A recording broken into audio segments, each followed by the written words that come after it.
Ladies and gentlemen, my name is Paul Heyman. No, it's not. It's Caleb, your co-host for WWPWW. And Jeremy's going to be the Brock Lesnar here. He's just going to sit here and smile when I say something snarky, just like Paul and Brock. And now he's jumping around like Brock and stuff. But so yeah, welcome to episode 5, WWPWW. Episode 5. Here we go. We had some. Right. We got a long list of things to get through today. We do. Gonna try as quickly as we can to get this in right at about 90 minutes. And so yeah, this is episode 5. Let's dive right in. Episode 4 last time I flew solo, but I have my Brock Lesnar. Yeah. I'll just sit here. Actually, I think I was Brock Lesnar through the last episode. I just sat there and didn't say anything. So I was in the background. Yeah, why'd you talk about Roman Reigns? I was just sitting there like, Burr. All right. Yeah. So the first thing we got some big wrestling news, or at least what seemed to be big wrestling news. Yeah, because this all happened later that night or the next day after we did the last podcast together. Was Ryback announced that he was not re-signing because he's been in a contract dispute with WWE for a while. So he announced he's not re-signing. Wonder what's going to happen. Be interested to see if maybe he'll go to Ring of Honor or maybe even TNA, kind of shock some life back into TNA. Or oh, yeah. Well, I mean, maybe TNA, go to New Japan. Like, who knows what he'll do. Say TNA just got Sandow, so... They did? Oh, sorry. That's another big news. I didn't hear about that either. I don't know what his new ring name is, but they just got Sandow. I think Ryback might do really well in New Japan because he's a big dude. They like big dudes over there. Yeah, they do. I think he could do pretty well. But I didn't think about TNA. TNA would be a really good fit, especially since they have Sandow now. Yeah, like I always said, like if you want to make TNA big, like if somebody who's really, really good and really, really big in WWE doesn't, either gets released or, go to TNA because they'll, give you some money and, you can kind of help build that audience and build that brand and stuff like that. Yeah. The WWE really weren't using Ryback to his full potential. They kind of pushed him out of the company with the whole, letting him fight Kalisto. Yeah. Like in not dark matches, in pre-matches to WrestleMania and stuff. And so I understand where Ryback's coming from with his thoughts on the contract disputes. The fact that WWE are paying them less money to lose. I mean, I understand that. You kind of get pushed out of the limelight for that. But there are other wrestlers who did the same thing with Tyler Breeze. He came out and said, "Hey, listen, my bank account's okay. I'm going to stay here, not leaving." And what has happened? They have the Breezango or whatever we pronounce it now. Breezango. And so that's really cool. And so if people stick it out, I think if he would have stuck it out for the draft, I think he would have been fine. But, yeah, and I think just part of it is just him kind of, it's kind of a point of pride and just be like, hey, I wrestled against John Cena, I wrestled against all these guys and stuff like that. Like people forget, just because this past year was so weird for him. This guy, through 3 years ago, 2 years ago, even just last year, was really over with the crowd and people liked him and he was really, just this big monster who was just raw and stuff. And people forget that he was really popular there for a while, just because it seems like ever since the new year started, it just got really bad with him. But all right, and then other big news was a Big Show announcing that he will retire in 2017. So that's sort of the Shaq of WWE retiring. Yeah, and the fact that his last match will be with Shaquille O'Neal, with Shaq at WrestleMania. Which is both weird and kind of cool because they started this feud years ago, and now it's culminated in WrestleMania, the next WrestleMania. I think that'll be fun. It will. I hope it will be because Shaq's got like less than a year, a couple months, a lot of months actually, until WrestleMania that he and Big Show could work on that. I don't know how much more wrestling on on Raw and SmackDown or wherever he landed up. How much more he's going to Raw, I guess it was. how much more he's going to wrestle on TV. But yeah, it'll be a fun retirement match for him. Yeah, it will. And he doesn't have anything left to prove. He doesn't have anything left to do. Like he's had a good career. He hasn't been booked as well as he should have been, just because A, he seems like such a nice guy, and B, he did kind of have this, Andre the Giant kind of thing about him, where it's like, oh yeah, he seems like a really good guy, but if you need him to be a bad guy, he could be a bad guy kind of thing. But yeah, so it will be kind of like seeing Shaq leave the NBA when Big Show kind of retired. Yeah, I feel like it'll be kind of like that. But so you want to go ahead and jump into Raw? We can do that. Yeah. Pretty. Once again, I feel like Raw and SmackDown smacked that out of the park with their week's editions, and we both kind of agreed that SmackDown was the better show this week. Yeah. But we will get to SmackDown in a little bit. So yeah, let's just jump into Raw. And what'd you think of the opening with Enzo and Big Cass getting into it with Y2J and Kevin Owens? They had the War of Words, and then they had a match. What'd you think of all that? It was a great opener. I thought it was brilliant. I like what they're doing with Y2J and Kevin Owens. I like Enzo and Cass, and so you have these 4 personalities on screen together talking and having conversations. Yeah, I know. It's gold. 4 of the best people on the mic in WWE in the ring at the same time. It's pretty much ever. If they would have had some of the Generation X, or not Generation X, the DX. DX, yeah, the D-Generation X. They had some D-Generation X guys on there. It would be so much better. But these guys are 4 of the best on mic personalities that WWE have, and so it was gold. It was. I really liked it. And it was fun how they were both like, yelling at Cass, and then they would, it's like, oh, well, I don't want to fight Cass. He's big. So then they would just turn to Enzo and start picking on Enzo and stuff like that. Was funny. But yeah, I really, really do like. What are we gonna? What could we call it? The Mounties 2. The Mounties 2.0. Y2KOJ. I don't know. Y2KOJ. Y2KOJ. But yeah, I really like pairing them up. I think that's a good, and yeah, the opening was good. I liked it a lot too. Yeah, the opening was very, very strong, which I think made the rest of the episode pretty vanilla for the most part. There are some good parts. There were. But the opening was the best part of this whole show. It was. I would agree. It was a very good way to open it. I really like it. I really liked it a lot. And so I think it's cool that they're gonna have a match, the tag team match at SummerSlam between those 4. So I think that'll be cool. And also because I think we'll get some pretty fun sound bites during the match, because Jericho always brings something out, and then Kevin Owens always has something funny that slips through the cameras, that slips through the TV that we hear, like at the Royal Rumble when he was setting up the table and some guy yells something at him and he just goes, "Thanksgiving is in November, jerk," or whatever. Yep. So yeah, I think that'll be fun to see. So and then Braun Strowman had another squash match. Just once again, just kind of making him look like an unstoppable monster kind of thing or whatever. Which makes sense, because I think they need to do that especially with him, and they're doing the best thing possible with Braun and Nia, making them look strong. Mm-hmm. I don't know what they're going to do with them afterwards. I don't know if they're prepping them. Like the other day, I was thinking, I think, I know it's kind of getting into NXT TakeOver a little bit. I think Samoa Joe drops his title, and then I think he goes to Raw. I think that's what's going to happen soon. I would like to see like a Braun versus Samoa Joe kind of interaction, or even Samoa Joe versus, I can't remember who I said the other day. Him and Roman would be a fun That'd match cool. too. I think it'd be cool to see them have a match, him and Roman. Mm-hmm. They have a match, and then they like grow respectful of one another, and then they sort of resurrect the Wild Samoans, which actually had Roman's dad Sika, Anoa'i, in it. So I think that'd be kind of neat too. It would be kind of cool. Yeah, I never thought about having Samoa Joe and Roman in a match. That'd be cool. It would be cool. But yeah, I don't know what they're working. It seems like this could be maybe a stall tactic until they find something. Oh, that could be too. But who knows?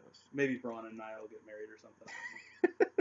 just they start dominating, and then one episode they're right after each other. They start flirting or something. I don't know.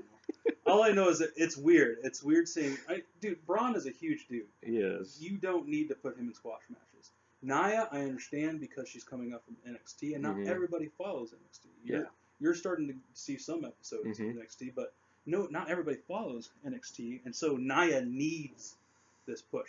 She needs to be raised up there and say, you know, this woman is going to be one of the top women of the women's division.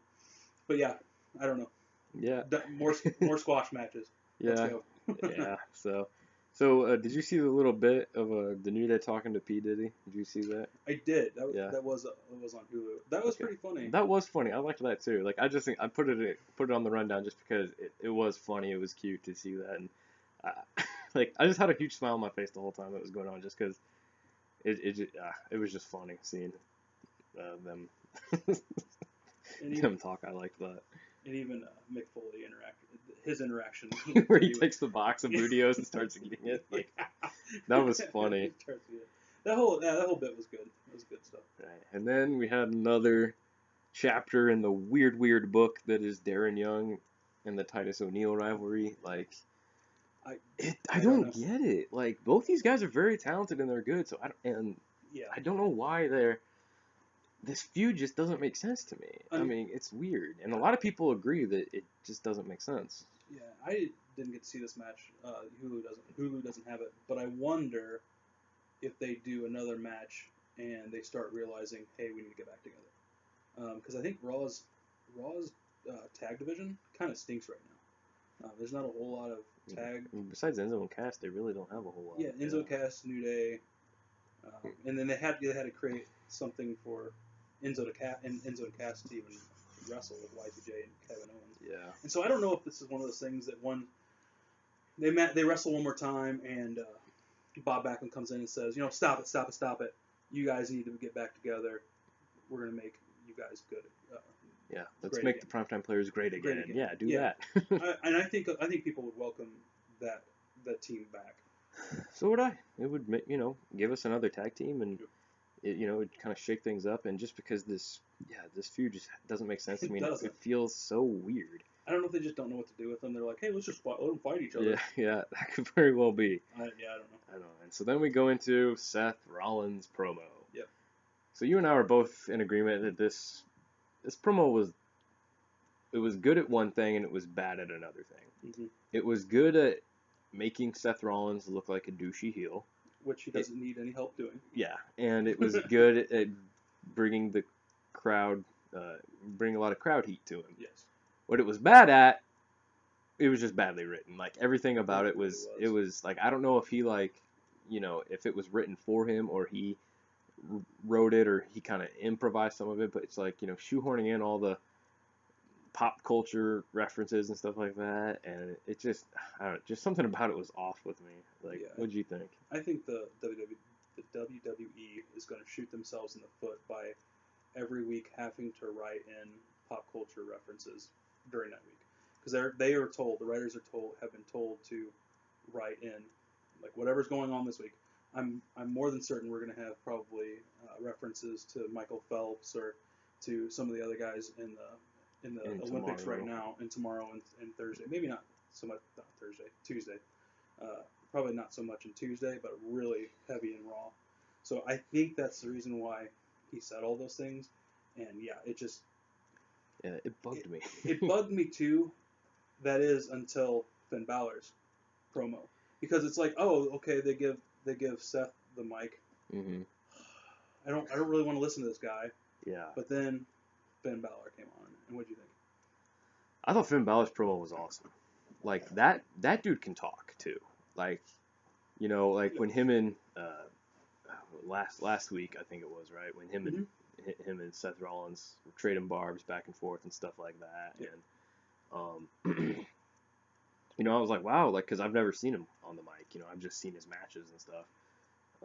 And I was like, wow, he can handle himself pretty well on the mic. He's not bad. He can really talk. And then this came around and he wasn't, shouting insults in Seth Rollins' face. He was very calm and laid back and stuff like that, but he was very sinister. Yeah. And, talking about, the Irish mythology and talking about who Balor was in Irish mythology. Awesome. That whole bit was so cool. And like you've said before, the best thing WWE does is put together these packages Their editing crew are amazing, and I thought that's with this. Yeah, it was awesome. With this promo, it was just from the story, from all the drawings and stuff. It was great. I'm sorry that Seth Rollins had to come out. I mean, prior to that, but yeah, it was really good.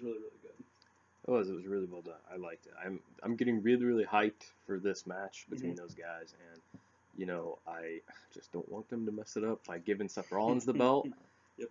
Because like he It's does. a mistake if they do. It's a mistake if they do. It is, because it just wouldn't make any sense, because as champion last year, he just didn't draw. You know, the pay-per-view buys were significantly down with him in them, and he just kind of really, you know, didn't do a whole lot interesting, you know, with the belt, you know, and you know, he had a couple he had like 1 or 2 matches with Brock Lesnar, but those were just to further Brock Lesnar's feud with Undertaker kind of thing, and so yeah. It just would seem like a mistake. Like, he does deserve another reign, you know. Oh yeah. Whether it's he turns face, or whether it's, you know, a Triple H, him being the new Triple H kind of thing, which I always say, you know. But yeah, he does deserve another one because he's a great wrestler. But yeah, and if this is a great match, it just doesn't seem now. No, it just doesn't seem like it's the right time now. No, and it seems the right time for Finn because he's coming up from NXT. People love Finn Balor. From what I understand, they want an Irish champion, or at least Vince does, you know, because McMahon. He wants an Irish champion, and like I said, people love Finn, and you know, they want to push the new. I think that's wise. They saw what NXT was doing. They were, you know, smashing, you know, everybody else's ratings, and now the CWC is doing that. CWC's ratings are far above NXT, which is awesome because there's some great matches there. But yeah, they definitely need to have Finn win, and they can, you know, lengthen this feud. Oh, I would be okay with that too. The whole year, even to WrestleMania. Oof. They could do that. Yeah, that would be crazy long if it went like. I'm sure there would have to be a cool off feud in between. Yeah. But yeah, that'd be crazy to see them have a rematch at WrestleMania or something. Like, that'd be really cool. Yep. But yeah, I can't wait. Can't wait for that. So did you see the Lesnar vs. Orton 15 years in the making video package that they did? I think so. Like the whole. Was that the one where Orton was like, "Yeah, we came up in the same." Yeah, the same they came group. up in OVW. And my biggest thing that I love about that is when they cut to Brock Lesnar, like, yeah, I know him, but you know, who cares? Yeah. It's like, I know of him, like stuff. It's like, wait, is he saying this for real? Because I couldn't tell. Like, his acting in that was really well done. It's hard to differentiate just because he talks in that same, you know, monotone kind of low voice all the time, because just that's his natural voice. It's hard to differentiate between Brock Lesnar the person and Brock Lesnar the character. Yeah. Just because you know, like Randy Orton, for instance, he talks a little more cocky. He talks a little more confidently and stuff like that. Like, he just talks regularly when he's Randy Orton. But when he's Randy Orton, the Viper, you know, the Legend Killer, he, you know, talks differently. But with Brock Lesnar, he just always talks the same. So yeah, it's kind of hard. It was kind of hard. I was just like, wait, it was a good promo. It was. It got me even more hyped for this match than it already was. Yeah, I can't wait to see what they do tomorrow and Tuesday with these guys. Yeah. I don't know what they're gonna do. Because Brock Lesnar is coming back to Raw tomorrow. Okay. So he will be back. So yeah, I wonder if something will happen again or what. But yeah. So yeah, did you see the Cesaro and Sheamus rematch? I don't remember, to be honest. Okay. I know I didn't see the Neville Sin Cara Dudleys that you have on this list. I think I saw Cesaro and Sheamus. Yeah, it was not bad. Like, it was pretty good. It was just you know, they had a rematch for a championship opportunity. Again, like the Sheamus wanted a rematch, and so they did a rematch of that, and Cesaro won again. But it was pretty. So it looks like they're gonna have those guys feud. Cesaro and Sheamus. Cesaro and Sheamus. But yeah, so yeah, I'm okay with pairing these guys up. Like, I think they'll put on some good matches, and I think it'll be neat to see them. But yeah, so you didn't see the Neville and Sin Cara versus the Dudleys? I'm pretty upset because Neville is one of my favorite favorite athletes right now. Oh, And you need to see it. I think it's on. They put it on either Main Event or Superstars. Oh, sweet. Yeah, I'm gonna go check that out. Yeah, it was an amazing match. Like that's why it was really, really good. Good, because like I said, I love cool. Neville, and I think Sin Cara is actually proving himself more lately. He is, and he did some good stuff in this match, and it was really, he had this all black outfit, like cool. Sin Cara, like it was really cool looking. So yeah, you should definitely check that out. Cool. It was pretty rad. And so now we go to Roman Reigns, Wedding Crasher. So what did you think of this? I kind of discussed it a tad bit in my Roman Reigns solo vid, but what did you think of this? At first, before Roman came out, I was annoyed and I was bored. I found myself being like, I don't care. I know these guys got married. Great, wonderful. And then when Roman came out and did what he did, I thought it was great. I thought it was funny. I thought he did well on the mic. He had a couple of good barbs in there. He almost messed up one of them, but he recovered pretty well. This is something that Roman needs to do, whether it's with Rusev or whoever. He just needs to be the guy, comes out, whether he makes fun of the people or whatever, and just squashes things. Mm-hmm. And that's what he did. He came out and squashed this wedding thing that they were doing. Yeah. And Rusev and Lana, as always, played their part after he came out, and so that was really fun. Well, yeah. Like I said, I was kind of off-put just a tad by it at first. I was just like, it just seems kind of, I don't know, it just seems weird. Like, coming off of what happened last week, the week before, when he just came out and didn't say a word and just beat up Rusev and stuff, and then it just seemed kind of drastically different. Mm-hmm. And I was like, it just seems kind of weird. Yeah, he delivered the lines really well and whatnot and stuff like this. And then I watched it again, and then like I said in the last episode by myself, I was like, you know what, like this does seem like something The Rock would have done or Stone Cold would have done. He would have came out and messed it up. He would have done it. And so then it came around, and then I was just like, that's probably some of the best work on the mic that Roman's done. Just because I always tell people he's the Keanu Reeves of the WWE. He looks good. He does the action. He's really good at the action and stuff like that. But talking, he's just kind of monotone and stuff like that, or whatever. But I thought he did a good job in it too. And yeah, like the crowd really loved it when he said, I never thought I'd get to see a marriage between a Bulgarian Sasquatch and a mail order bride. Yeah. I thought that was funny, and the crowd loved that, and that was good. And it was just because like at heart I'm still like a 10-year-old kid, but when he punched Rusev and then Rusev knocked into Lana and she fell into the cake, I laughed.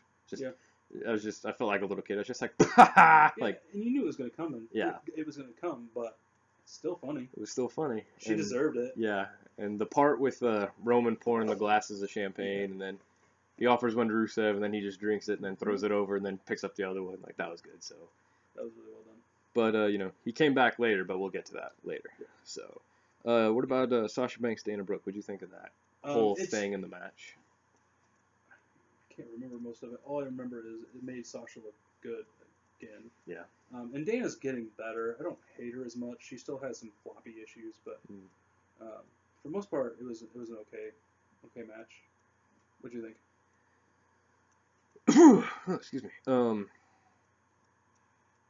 Oh yeah, that was the smack that Charlotte screwed up. Yeah. Wasn't it? Isn't that match where Charlotte when Dana had Sasha and Charlotte was going to go smack her, and she like wound up and was like waiting there forever, and then she smacks Dana. I can't remember if that was or not. I don't remember. I thought that was this episode. It might have been. But yeah, I mean, I don't know who's going to win the match at SummerSlam, but it's another match that makes Sasha look good. But yes, part of the Sasha had to beat Dana in order to have Dana barred from ringside. That's right. So I thought that was kind of a cool storyline thing to do, and I like Mick's interaction, Mick Foley's interactions with everybody. Yeah. Even with something just really simple like what he was talking about with Sasha, or whether he was being goofy, grabbing the box of Bootios, like whatever. But he's been really good week in and week out, so I think that's good. And then we had the promo, the hilarious promo that I loved. Oh man. Dr. Gallows and Dr. Anderson. It was so reminiscent from the Attitude Era stuff. It was lovely. What did you think about it? I loved it too. I had a huge dumb smile on my face the whole time. I laughed the whole time. Like, it was so fun. Ring post-itis, and then they held up the jar of eggs or whatever. We knew what they were supposed to be, but yeah. like, oh, that was funny. Like, it was. You know, they're showing that they're not just, you know, AJ Styles' goons and stuff like that. Yeah. They're showing that they have character and that they're really funny and stuff. But yeah, and like you said, it's good that they're making the club look strong. Yeah. It's because, you know, for a while it was, you know, like with the Enzo and Cash and John Cena thing, you know, they didn't look as strong as they should have during that. And then prior to that, you know, it feels like they just weren't pushing them the right way. But now, I'm glad you said that. It's, you know, they're looking like they're strong, determined, you know, guys. I mean, they remind me of, you know, Christian and Edge and some of those other guys when they would do these kind of promos, and it was they delivered the lines so well, and so yeah, it was a great promo. I hope they do more stuff with them and with other people like that. Yeah, me too. I really enjoyed it. And then Gallows had a match with Kofi Kingston. If my memory serves me, it wasn't too terribly long. Yeah, it was pretty short. I don't remember anything about it, to be honest. I don't either, which is the weird. Reason why. I don't know. I think it was just because what happened before the match with Dr. Gallows and Dr. Anderson promo, and then after with all the stuff with Daniel Bryan, like, I think just that match just kind of got sandwiched in between two things that were great. It kind of, which stinks because Gallows is no slouch, and Kofi Kingston's like super athletic and he's really good. A lot better than I gave him credit for when I first came back, because I didn't like them at all, and then watching him wrestle, Kofi is probably one of the best that they have right now as far as athleticism. Mm-hmm. He can be he can be kind of a botch monkey sometimes, but he's gotten way better. Yeah, he's gotten way better at that. And so yeah, and then we go into Daniel Bryan stopped by for a visit. So what'd you think of him coming in, and him and Mick in the ring and all that? My favorite thing about this whole split is Daniel Bryan and Mick Foley and their interaction. When they first came on screen kind of together, and they were doing that back and forth that they did. I can't remember what the words were, but they were doing that back and forth. This is great. WWE has brought back Daniel Bryan, who is great on the mic, lovable. You just want to hug the dude. The dude is just just a small, huggable looking guy. His commentary on TWC, I love. He's great. He is, every time he's on the screen, is great. But then you put Mick Foley, who is back in the day kind of that same personality of Daniel Bryan, who you want to hug. You just want to give him hugs because he's so lovable looking. And you know, I've loved Mick Foley for a long time, and so having these two guys on screen is awesome because they work well off each other. They talk. They do. It's a great fit, and so whoever came up with the idea of having Daniel Bryan and Mick Foley be the GMs or whatever, the commissioners or whatever they're called, is great. Is a great idea. What do you think? I concur. I thought it was. They had some good moments, kind of busting each other's chops back and forth, which was funny, and you know, they both are really funny, and they both are so lovable that it's like you don't know who to root for and you don't know who to root against, because if it's Mick Foley and Daniel Bryan, you can't really root for either one of them. Yeah, exactly. And so I think, you know, even though, you know, Shane is supposed to be the babyface commissioner and Stephanie is the heel commissioner, both the GMs are basically babyfaces, because I don't think you could get anybody to boo or hate Mick Foley or Daniel Bryan. So yeah, I think it was absolutely genius to get those two guys, and they are working well off of each other. I'm glad that they brought him in, and then you know, Cesaro came in and wanted to test his championship, cash in, so to speak, his championship opportunity against Rusev, and the match was basically just to further both of their respective feuds with Sheamus and Roman Reigns. Yep. It wasn't a bad match, but you know, Sheamus came out and then, you know, attacked Cesaro, and Cesaro ended up losing. And so I don't know if they're gonna set those two guys up with SummerSlam. Probably not with SummerSlam. Or I don't think SummerSlam, but at least continue. I don't know. Yeah, maybe just kind of be, it'll be on the next pay-per-view because it'll probably be on the next pay-per-view. And I'm sure it'll continue for a while. Yeah. And so then, and then we had Roman come out, and Rusev was, celebrating. Roman just comes out, spears him like a boss. Like, that was a good spear. Like, yeah, it was. Rusev sold it. Like, he sold it really well. Rusev's probably one of the best sellers, top 5 at least, best sellers of WWE, and he does it. He's great. I mean, and that spear was really good. Like, cause I've said it before that I've never seen somebody give such gut-wrenchingly good spears. Like, Goldberg's spears were really, really good. Yeah. Don't get me wrong, it's cool, but like, even though I love Edge to death, like, his spears were weak. Like, they weren't that great, and I mean, it just looked like he was like running into them. It didn't look. It looked like he was running in and then hugging their waist. Like, it didn't actually look like a spear. Even though he was tall, he was like really, really scrawny for the most part. But yeah, he just didn't care. And then but yeah, I thought it ended. I thought that was a great way to end the show. Roman just comes out, spears him, stands up, admires his work, and then walks out. Like, that was a great way to end it. I thought it was cool. So. And how you should use Roman Reigns. Yeah. Again, just keep doing this. Have him become. I would totally agree with you. Have him become U.S. champion. And then do the whoever wants to fight me mentality. Just come on, I don't really care. Yeah, I think that would be really cool. One of his sayings is one versus all, so it'd just be that, Raw roster, come at me. Yeah, that'd be awesome. So yeah, and that concluded Raw. A pretty solid show. Not as good as last week. It's certainly not as good as the first one, but SmackDown. If Raw this week was maybe a double, this would definitely be a bases clearing triple.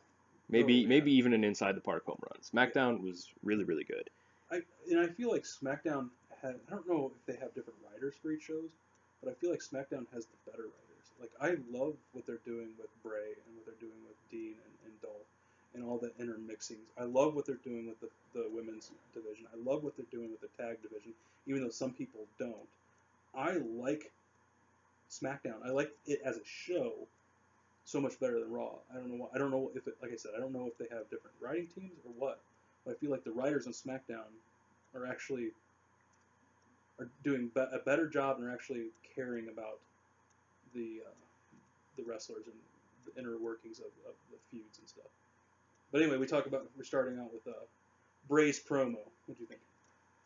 Yeah, I really don't remember too much just because it was a while ago. Yeah, like, I watched it late that night, and I, kind of, like, I remember him, like, talking smack about Dolph Ziggler and stuff like that, and stuff, and, but yeah, I think it was just because I was tired from the day and stuff, but like, I don't remember that much about it, but I remember being like, man, this guy could just talk forever, like he is so, like, oddly hypnotic when he's talking.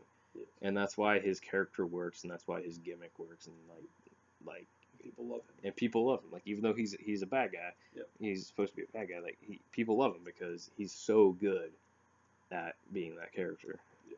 And I love, like, I think it was his sister's birthday this past week, or something. That they got together as a family, and so it was kind of fun seeing that them all together with his sister, and it's like his wife, Bray's wife, and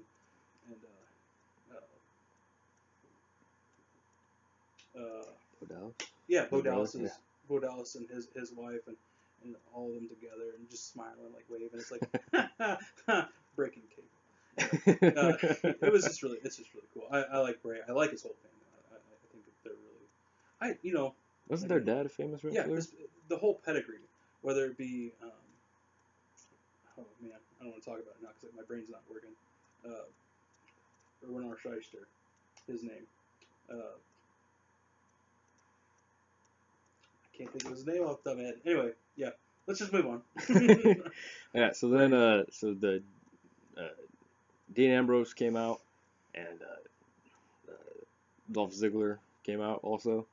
Then I think Eric Rowan was already out there with him, wasn't he? And so then that kind of led to a scrum between the four guys.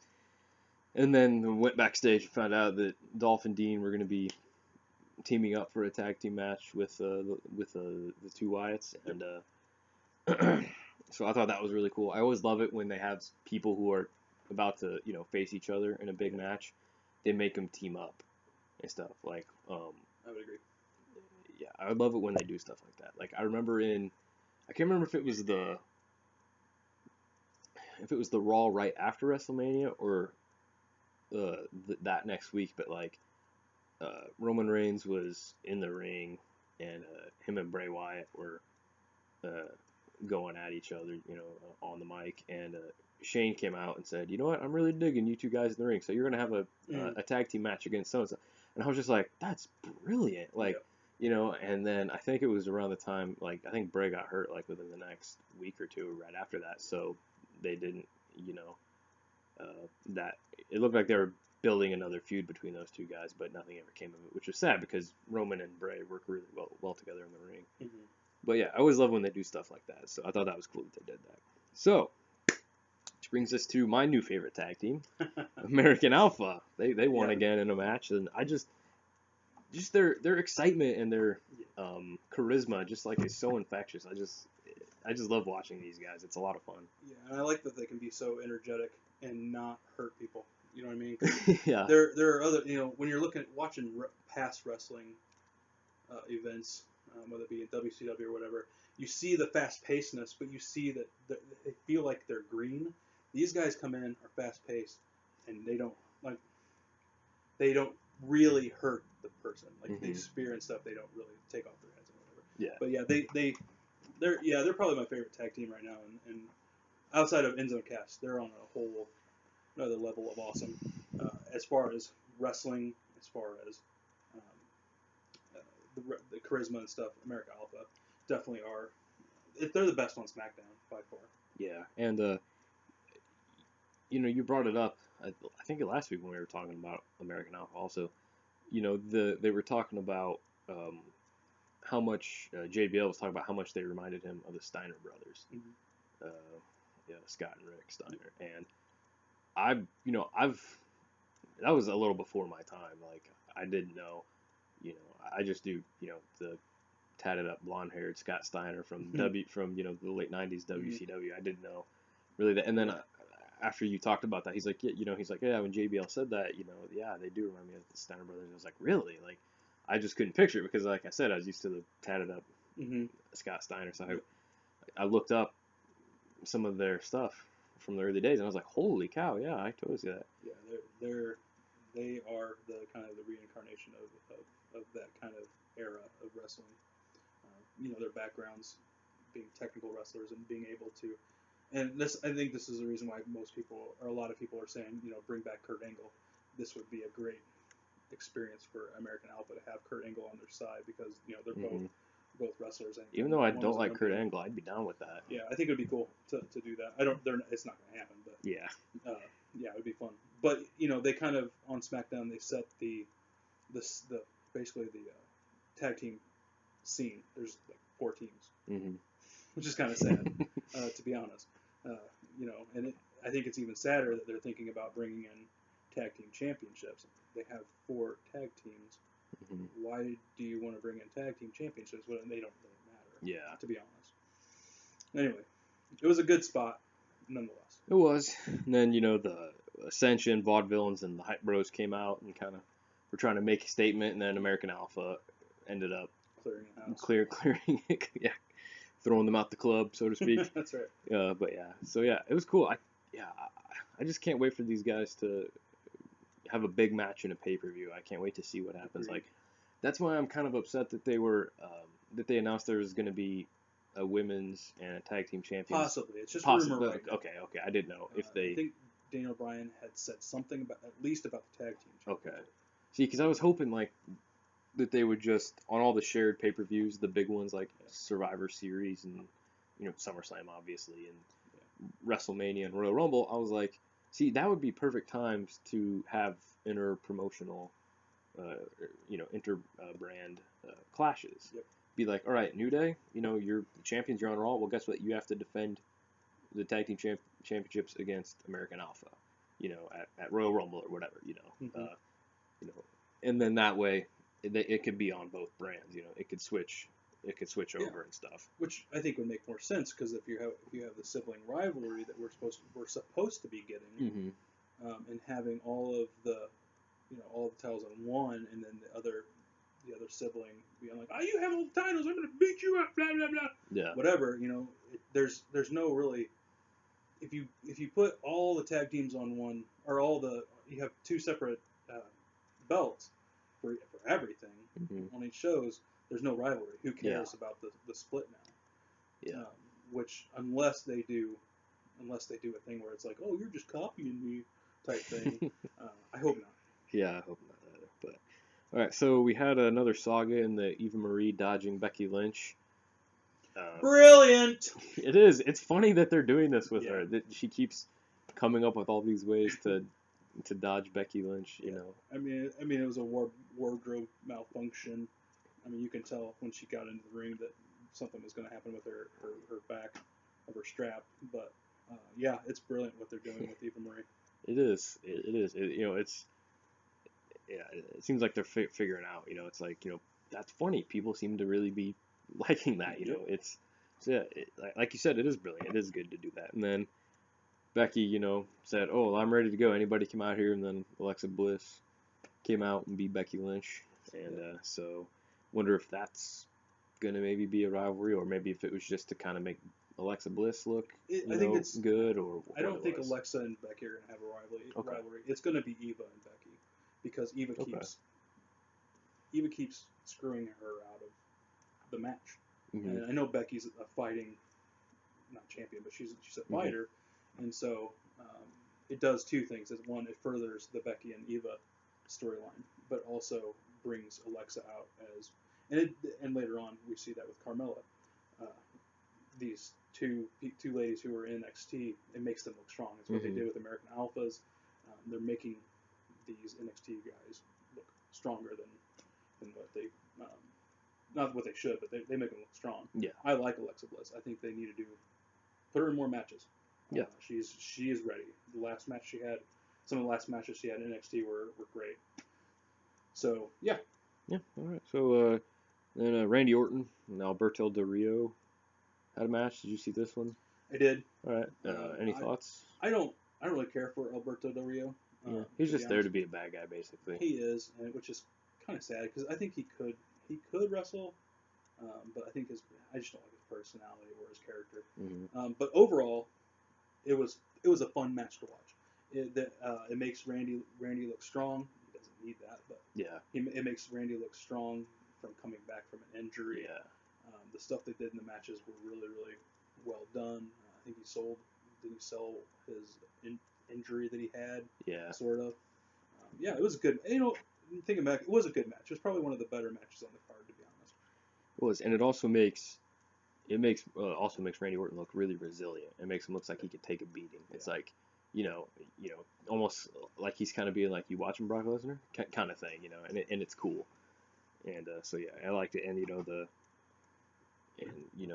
Del Rio got DQ'd for hitting him with the chair, and then hit the RKO on Del Rio and stuff like that. And yeah, like the RKO is just one of those moves, like the Stone Cold Stunner, or the Rock Bottom, or the Hulk Hogan leg drop, the Attitude Adjustment. It's just one of those moves that people are just like, no matter how many times you see it, you're like, kind of thing. But and then we had another addition in the saga that is Heath Slater. That's right. What is he? The greatest unsigned. Yeah, the greatest wrestling free agent out there, or whatever he said. Like.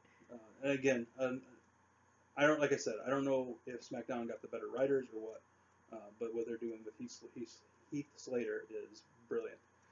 Heath Slater, I could watch Heath Slater all day, just talk. Yeah, he's great, man. It was a good match.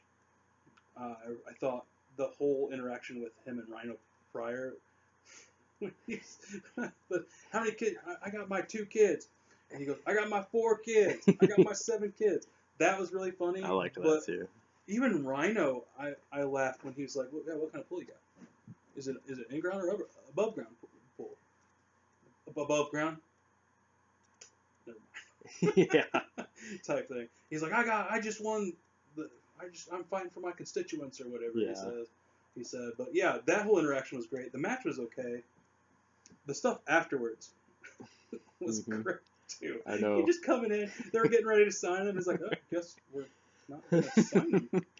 I know. I thought that was so funny. He's just, they're just Heath like no, like you don't want me. That's fine. Like he is so funny, and that's that backstage bit with Shane O'Mac and Daniel Bryan and him was just so funny.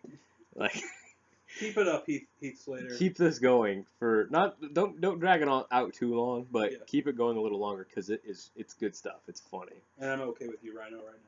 I'm all right. I thought it was a good match. You did really well in this match. And it was great. That dude's gotten big. Like he was big before, but he's gotten even bigger. Like, I don't know how he's going to be able to wrestle and be congressman or whatever. He's going to be not congressman, something else. Or city councilor. City councilor, yeah. I don't know how he's going to be able to do that, but I don't know. It doesn't matter. It'll be fun. Yeah. So then we got the Carmella and Natalya. Natalya came out and tried to sucker punch Carmella again, and then Carmella was ready for it. And had what I thought was a pretty decent match. Yeah. I mean, solid. Yeah, because I really haven't seen Carmella wrestle before, and she did really well against Natalya. Yeah, I was really surprised when they brought her up. I thought she was ready, but I thought she could have gone. I thought she could have gone a little bit longer in NXT, give her the championship for a little bit, let her reign there. But I like Carmella a lot. I like her charisma. I like her in-ring work. I love her finisher, her submission move. I don't think I've ever seen anything like it. It's pretty cool. Yeah, it's pretty neat. And so, yeah, I like Carmella a lot. And it's nice to see Natalya coming in and helping these younger ladies grow in that aspect. But then we get a shot of Baron Corbin beating up Kalisto. Yeah. What? Yeah, I had some thoughts, and I had some I mean, it comes from last episode. Yeah. But it was out of nowhere. It was, and so, he beat up Kalisto for costing him a chance at the Intercontinental Championship. So, I'm wondering if Baron Corbin this week is gonna attack Apollo Crews. That's what I'm thinking, maybe. Maybe I think they're setting up a Kalisto Corbin, Baron Corbin rivalry for a little bit, which is fine. Have Kalisto win. I'm okay. But it was kind of out of place. It was like, oh, Baron is Kalisto. Yeah. Huh. I don't know. I would honestly love to see Baron Corbin feud with The Miz. So I don't know if they're. I agree with that. So I don't know if he's gonna beat up Apollo Crews and take his place in the match, or he's gonna, somehow get in to make it a triple threat match, or if it is just gonna be a rivalry with Kalisto for a while, or what. But I guess we'll find out. Yep. Find out in the next few days on that. But yeah, it was just a little out of place. But then we had the main event, the tag team of Ziggler Ambrose against Wyatt and Rowan. I really liked the match. I thought it was good. Really well done. Agreed. And, got Dean Ambrose and Dolph Ziggler, two of the best, most hardest working guys in WWE. And Wyatt and Rowan, who are really, really good in the ring also. And, Eric is really impressing me. Rowan is really impressing me a lot lately. I'm glad they kind of split him off with Bray. I think they work better together than Bray and Braun, because Braun, like we've already said, is just a huge monster of a man. Rowan isn't as big. I mean, he's big, but he's not as big as Braun. So because these two together, these two together are really good together. I like this match, and I like this whole setup, like you already said. I can't wait to see what happens this week with these guys again. I can't wait to see Dean and Dolph match at SummerSlam. I think it's going to be great. And like I said last time, whoever loses, we win, because you and me both love both guys. They both deserve it. They both deserve to win. And whoever wins, it doesn't matter, because we're gonna be all right with the outcome, because we love both guys. Both guys are great, and excuse me, but yeah, I just think it'll be really, really. That's one match that I'm just super stoked for. I can't wait to see. And then, of course, I had my little pun. Yeah. Yeah. Dirty deeds done Dolph cheap. Yeah. Because they won against the Wyatt family, and then to prove like, hey, we're not friends, we're enemies, you're trying to get my championship, Dean Ambrose kind of sent a message to Dirty Deeds on Dolph Ziggler. So try saying that 5 times fast. Yeah. Dirty Deeds on Dolph Ziggler. Dirty Deeds on Dolph Ziggler. And and then that closed out the show, and so that'll. It was good. It was a good ending. It was a great, solid show. It made all the NXTers look strong. It made the women's division look fun. It made the tag team division look really strong too, and America Alpha completely strong. So yeah, it was a great episode all around. Cool. So now you want to talk about NXT Takeover. Okay, so at NXT Takeover Brooklyn 2, The Wrath of Khan. Yep. No. Nerd. We have a nerd too. Shut up.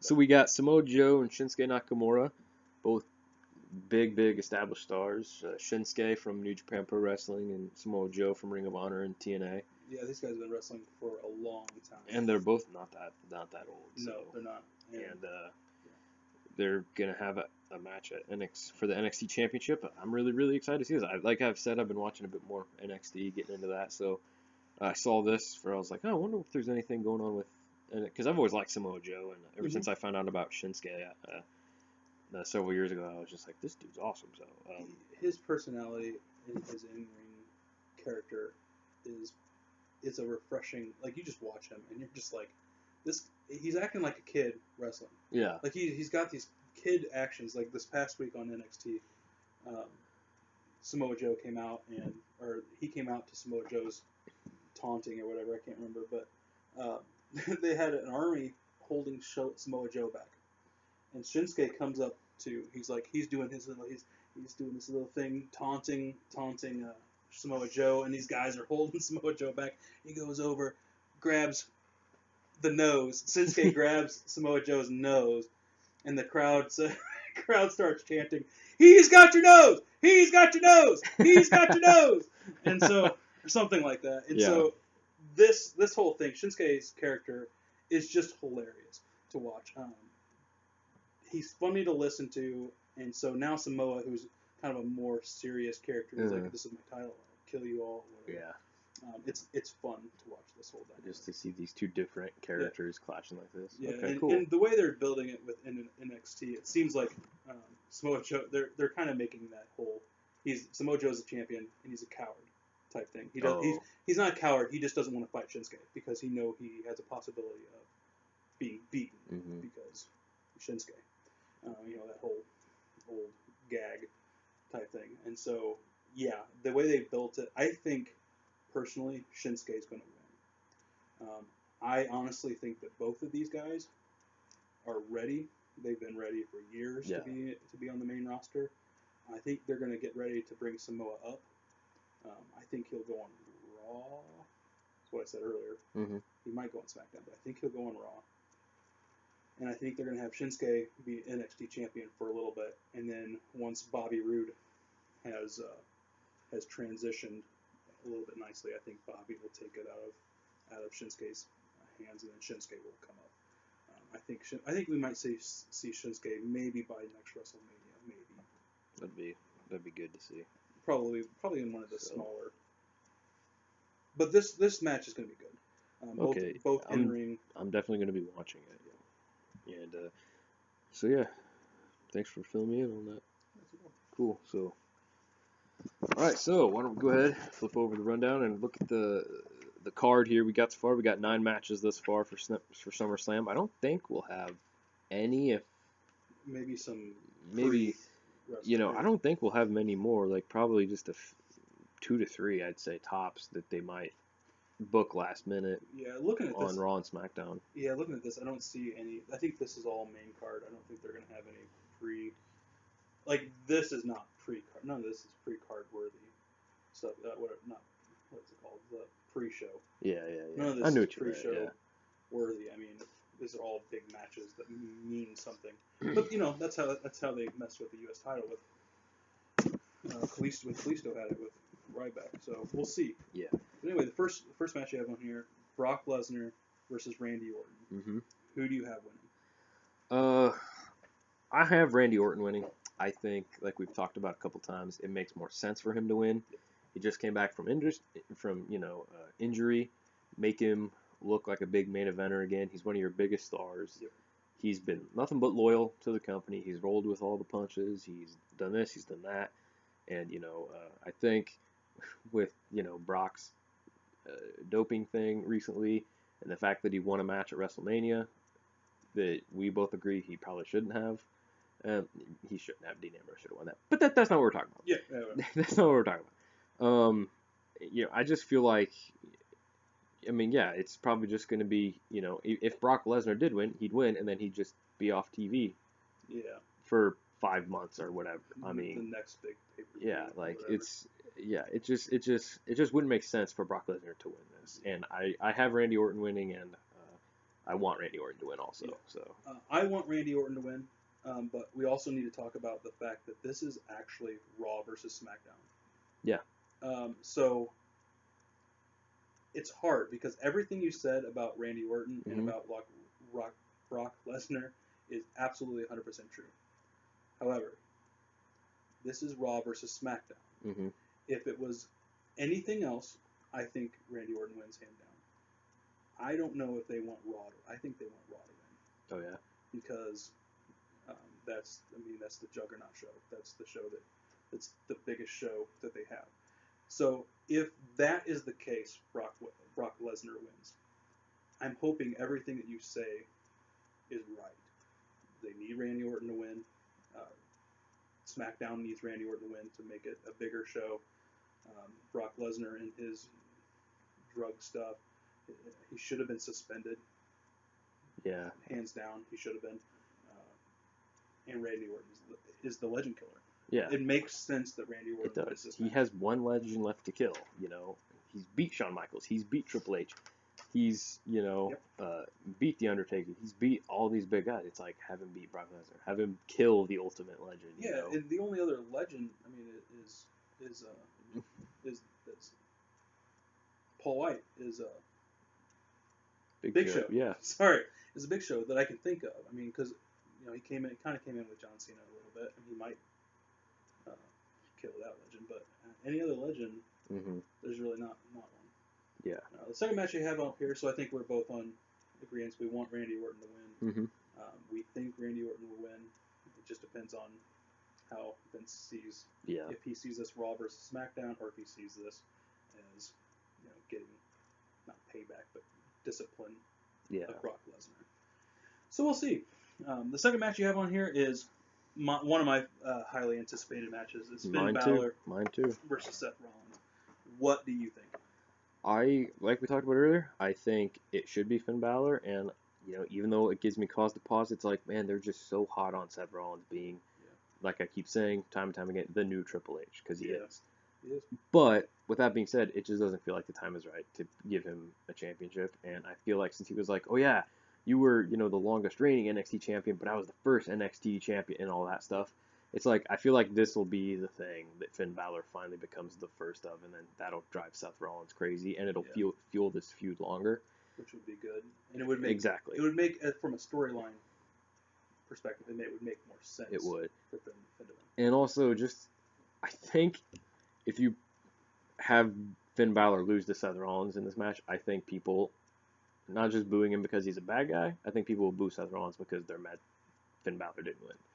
It just doesn't feel right for Seth Rollins to win. Yeah, the only other thing I could see doing, and I hope they don't do it, I hope they don't do it for a long time, is to have the club come out and beat up Seth Rollins. That'd be interesting. Mostly because I think they need to distance Finn Balor from the club for a little bit. Just for a little bit. Bring some other guys in. And then eventually form, the Bullet Club again. But you're right. It makes more sense for Finn to win. And so I have Finn winning. You have Finn winning, right? Okay. Third match you have on the list is Dean Ambrose, who is the WWE World Championship champion, versus Dolph Ziggler. Who you got?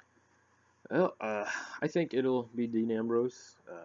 He's only been champ for like 50 days, 60 days, something like that. Yeah, it just doesn't feel like it's time to take it off him. I'm glad that he is the champion. He deserves it, and I'm really glad he is. Even though I've said that I want Dolph Ziggler and AJ Styles both to have respectably long, respectable championship reigns. Mm-hmm. I feel like the Dean Ambrose will retain it. But if he loses and Dolph Ziggler's champion, I won't have a problem with that. I see what I think what's going to happen here is they're going to wrestle and they're going to be like, hey, we should make a buddy cop movie. Let's make a buddy cop movie, and then they'll go their way, separate ways. No, I'm just kidding.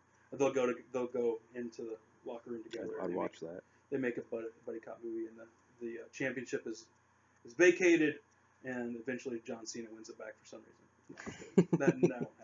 No, I think Dean Ambrose wins this, which is sad because, like we said 1,000 times, Dolph Ziggler deserves some kind of championship, and right now with the state of Raw and SmackDown, there's not any other championship that I think Dolph could go for. It's going to make Dolph look big, and we'll see what happens. But yeah, I think you're right. Okay. Dean Ambrose is going to win. The fourth match you have on here is John Cena versus AJ Styles, which I am hoping is the last time we see this. Me too. Not because it's bad, just because it's played out. Mm-hmm. This is the third or fourth time that they've been on a or this kind of scene. So, anyway, what do you think? Who do you think's going to win? I want AJ Styles to win. Yeah, me too. AJ Styles, like I've said, is the greatest wrestler I've probably ever seen. Yep. The dude is amazing. He can do stuff nobody's ever done. Like I was just saying to you earlier tonight before we went on, he's like, he's Ricky Steamboat, Bret Hart, and Shawn Michaels all mixed together. Yep. And he's amazing. I feel like he deserves a clean win over John Cena. I agree. And I feel like that because John Cena isn't the kind of jerk backstage politicker that Hulk Hogan was. I feel like John Cena would put him over, even though John Cena has been known to kind of bury some people, I could see John Cena being okay with putting him over in this. I hope so, and I hope so too. We've already talked about their bar trading that they did with the last conversations together. I hope that was all. I hope that wasn't real. I hope the stuff John Cena said he doesn't really believe. Because if he did believe that, I could see him trying to do backstage politic to win this match. AJ needs to win this match. He does. Because he needs to look stronger again. I'm okay with AJ losing every once in a while, but this is against John Cena. This is against SummerSlam. AJ Styles needs to win. Yeah, I mean, and I get that he's the heel in this, but people love him. He's the heel, but nobody's booing him. Yeah, exactly. Because he's the greatest wrestler ever. Like seriously, he's just such a great wrestler and he's, he does all this crazy high flying stuff, but he can, he tries to mimic the wrestling style of the person he's going against. Like, so yeah, he makes everybody look good. He does. And he's just too good of a wrestler. Yeah. To get booed, and I feel like this is a match that absolutely, not just because I love AJ Styles. Like I feel like everything you said, like he needs to win. He needs a clean win over John Cena. He needs a big win over John Cena. He does. And like he's lost, a ton of pay-per-views. Yeah. Like he the 2 matches against Roman Reigns, which were great matches, he lost, but it was to further Roman's championship run. And stuff like that, and it's great matches. But he lost. He lost at WrestleMania to Chris Jericho in a match I personally thought he should have won. But I get Jericho's been around longer. You want to be more. He's the loyal guy. He's the guy who's been around, so you want to be loyal to. And looking back, that was kind of the beginning of his heel turn, and so. Because of what happened then, you can see now that was a beneficial. Even though it was hard to watch, it was a beneficial match for them to have because his character right now is great. Yeah. But yeah, you're right. AJ needs to win this match. Yeah. For all those reasons. So yeah, agreed. So, next match we have on the list is Rusev with Lana versus Roman Reigns. Mm-hmm. What you got? Well, obviously, I want Roman Reigns to win because I'm a big fan of his, and I think that I feel like, kind of making him be a Macho Man to Dean Ambrose's Hulk Hogan for a while is fine. I think having him be an upper mid carder or a lower high carder, whatever you want to call it, for a while is good. Let him, build his way back up to being champion. Let it be a gradual build instead of a giant leap like what they went with before. And they need to make the U.S. Championship look strong. Yeah, and these are two guys who can do that and will do that. Yeah. And so even if who'd you say you think it's going to win? Okay, I want Roman to win. Okay. But honestly, I don't know who is. Okay. Like it's hard. Like obviously I want Roman to win, but it's like I honestly don't know who will. Yeah, I think it would make sense. It would make sense for Roman to win this, and this feud to continue. I don't think this is one of those feuds that you can be like, oh, this happened once. Oh, he showed up at the wedding thing. Oh, blah blah blah. I think Roman wins. They feud for a little while. Rusev gets the championship back sometime, probably at one of those smaller pay-per-view things that they have, whichever is next for Raw. I think that would make more sense that they trade it back and forth for a little bit. Mm-hmm. These guys are the strongest in that division, if you want to say it, the U.S. Championship division right now. So I don't see anybody else having. Maybe Cesaro eventually, bring him in, and maybe that's what they're doing with the whole Cesaro and Sheamus thing. Maybe that they're going to put them into the U.S. title mix too, kind of trying to make the U.S. title be, the big guys are winning the U.S. title. Let's go for the U.S. title type thing. Yeah. I don't know. I'm hoping Roman wins. I think Roman wins. It'll be a fun match to watch. I think it will be too, because they do match up well together. I just kind of like their dynamic from their in-ring work and their personas. So yeah, I agree. I think it'll be cool. Sixth match we have on here is the Women's Championship, the WWE Women's Championship, with Dana Brooke barred from ringside. Sasha Banks versus Charlotte. What do you think's going to happen? Who do you have? I think Sasha will retain. I think,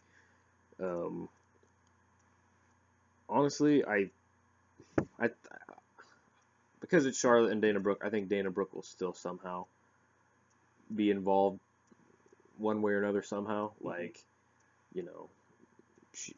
I don't know what it is, but there's something stinks to high heaven about it. Whether Dana will attack Sasha backstage or something, but yeah, it feels like there's something hinky going on. It'd be funny if they did like Dana Brooke changes her name type thing. It's like Dana Brooke is barred from ringside, but Brooke Dana isn't. She comes out. I just think it'd be funny. That would be funny. It would be funny, but not. I mean, not on this kind of thing, because this is the women's championship and they want to make it look, pristine. They don't want something like this happening. Yeah. But you never know. I think it'd be even cool. It'd be pretty cool to have them do kind of that what they did with Sting and Ric Flair back when they did now I'm forgetting did the whole Black Scorpion thing, where Ric Flair was this at the end of all of this. Was the Black Scorpion who was taunting Sting. If Dana Brooke came out as some kind of weird character to taunt Sasha, and at the end of everything, and we've seen. I don't know. I'm dreaming. I think Sasha's gonna win. Yeah, I do too. But I feel like Dana somehow will. But you're right. Be it like Dana or Ric Flair is gonna come back.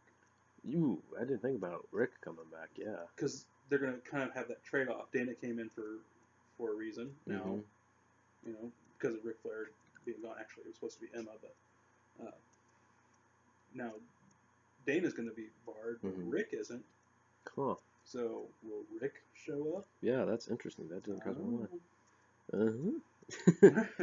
The seventh one we have is the New Day versus the Club. So it's Kofi Kingston and Xavier Woods minus Big E versus the Club. What do you got?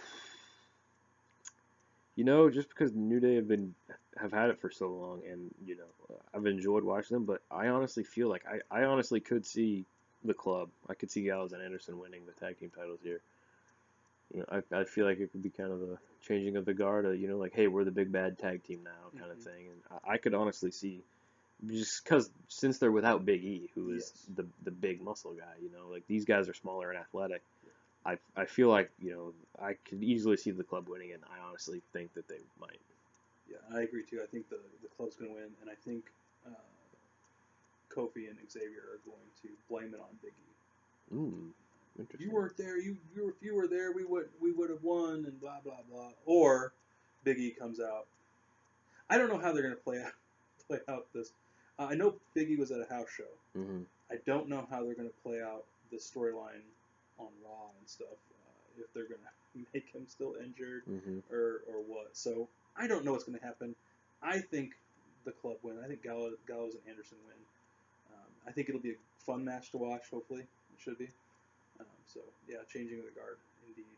Okay. All right, 8th match we have here is Enzo and Big Cass versus Chris Jericho and Kevin Owens. Y2KOJ. Y2KOJ. Every time you say that, I want a big glass of orange juice. Y2KOJ. I honestly think Jericho and Owens will win. I think so too. This one, because it's not just going to have one match. And then it's not like, like Brock Lesnar and Randy Orton, they're from different brands, so this will be the end of their feud, most likely. But, since they're both on Raw, Enzo, Big Cass, and then Jericho and Kevin Owens, I feel like, Jericho and Owens will win this. Yep. And then they'll continue to feud, and then Enzo and Cass will win at the next pay-per-view. Yep, I agree. So that's what I think is going to happen. I don't say anymore because you said exactly what I was going to say. All right. Number 9, the Intercontinental Championship. The Miz with Maurice versus Apollo Crews. What do you got? Gosh. I still feel like the Miz is going to retain it somehow. Yeah.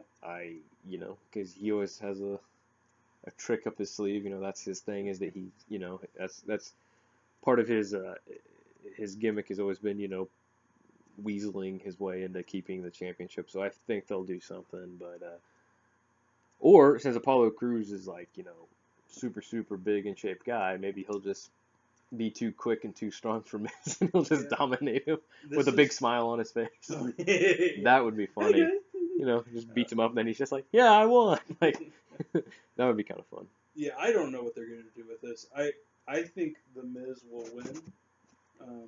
Because honestly, there's no real storyline with the Intercontinental Championship, other than the Miz saying, this is my never-ending reign of the Intercontinental Championship, which I think is funny.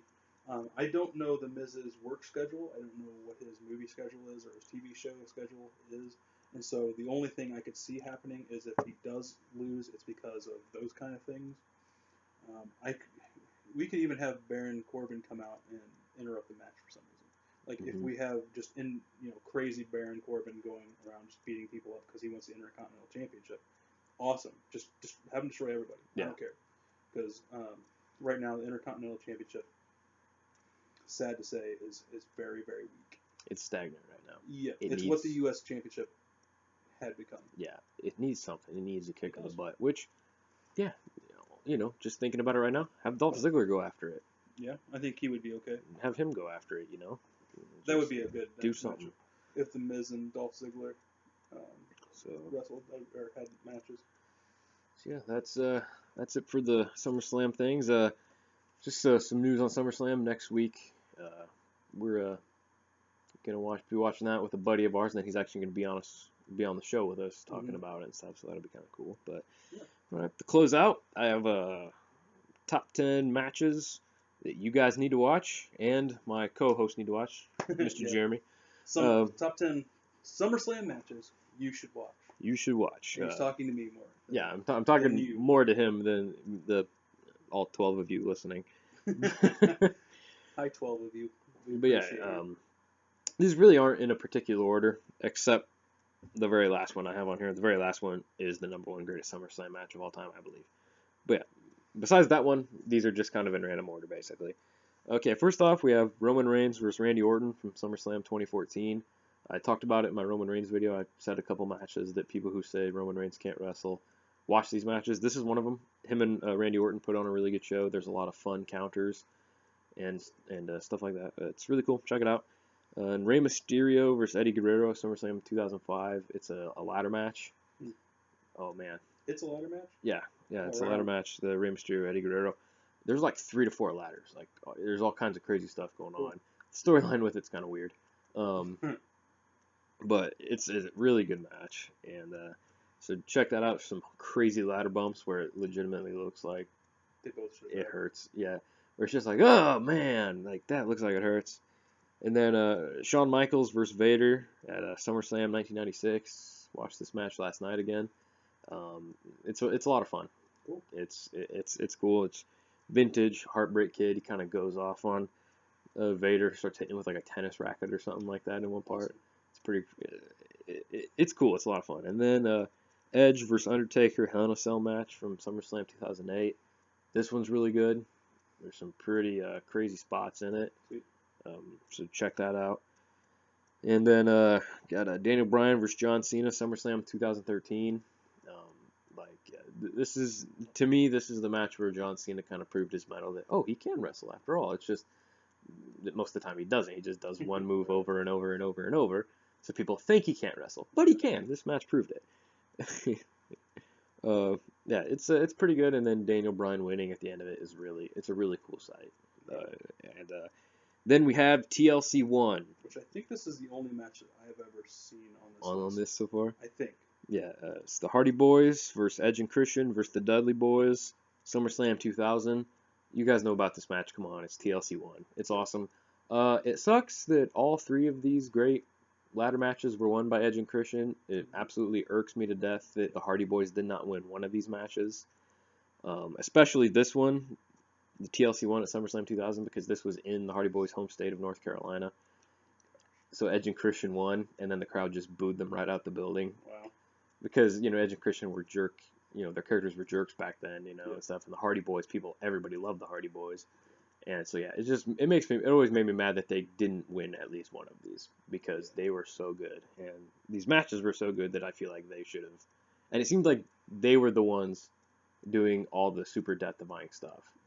Like, Bubba Ray and Devon did some stuff, but it seemed like Edge and Christian, hardly did any of the crazy stuff that, there's one instance where I was like, oh, Matt Hardy should have died.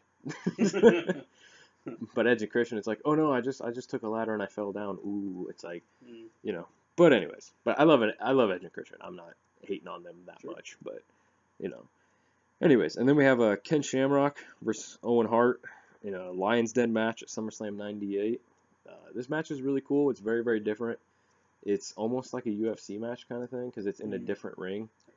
It's a smaller ring. It's like, I don't know, it's something crazy. It's like a 12-sided ring or something like that. And it's got, it's got these 10 feet or 8 feet, something like that, chain link walls. And then the referee is actually watching it from from up top. Oh, that's cool. And it's really, really cool. And there's some hard bumps in this, where they straight up are hitting each other. And it's pretty cool. Check it out. And then we have Randy Orton versus He Who Shall Not Be Named. By WWE. By WWE, Chris Benoit. It stinks what happened. Some of the greatest matches in history can't be talked about because of the awful events that happened. But, Randy Orton versus Chris Benoit, SummerSlam 2004. This is where Randy Orton won his first ever WWE or World Heavyweight Championship. He was a young kid, wasn't he? He was. He became the youngest person to ever hold a championship in WWE history. He was 24, I think. That's great. He had just turned 24, and he beat Chris Benoit.